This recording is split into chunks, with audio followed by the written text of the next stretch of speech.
For best dishwashing performance, remove food residue and debris caught in the filters to prevent odor buildup and possible drainage problems after each load.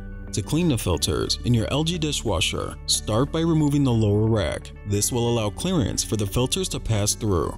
Using the handle, turn the inner filter counterclockwise and take out the assembled inner filter and stainless steel filter. It'll pull out as one piece.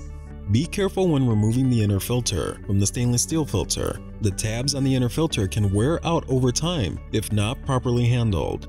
Rotate the inner filter until you feel there is enough room between the tab and the stainless steel rim. Then push the tab with your thumb and remove.